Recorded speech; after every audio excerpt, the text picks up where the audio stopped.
বুলডোজারের পাশাপাশি এবার চলবে নোটিশ, যাদের বাড়ির অতিরিক্ত শেড অর্থাৎ সানসেটের একটা অতিরিক্ত অংশ কিংবা ব্যালকনির অতিরিক্ত অংশ রাস্তার দিকে ঝুঁকে থাকবে বা সরকারি সম্পত্তির কাছাকাছি থাকবে, বাড়ির শেডের অংশ কিংবা দোকানের ছাউনির অতিরিক্ত অংশ যদি রাস্তার দিকে চলে আসে তবে সেই সব জিনিস ভেঙে দেওয়া হবে।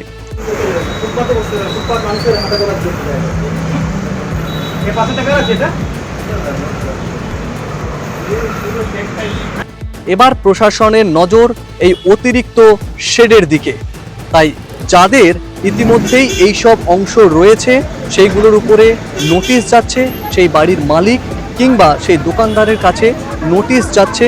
আমরা এখন যে ছবিটা দেখাবো সেটা হচ্ছে ব্যারাকপুরের মুড়াগাছা থেকে কল্যাণী রোড পর্যন্ত এই অংশের ব্যারাকপুর ব্লক 2 অন্তর্গত এই এলাকায় প্রশাসনের আধিকারিকরা গিয়ে ইতিমধ্যেই 24 ঘন্টার নোটিশ দিয়েছে।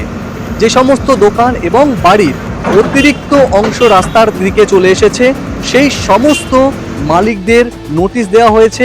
24 ঘন্টার মধ্যে ভেঙে না দিলে এবার প্রশাসন সেই সমস্ত শেডের অতিরিক্ত অংশ যেগুলো রাস্তার দিকে চলে এসেছে সেগুলো ভেঙে দেবে।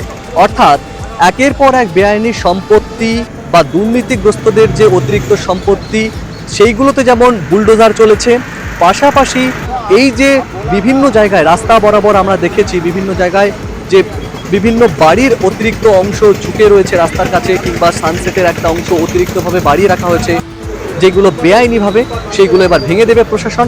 এর পাশাপাশি যে সমস্ত অতিরিক্ত কলকাতার বিভিন্ন জায়গায় দেখা গেছে যে দোকানের একটা অংশ রয়েছে এক জায়গায় এবং তার ছাউনি রয়েছে বাড়ন্ত রাস্তার কাছে চলে গেছে, সেই অংশগুলো এবার ভেঙে দেবে প্রশাসন।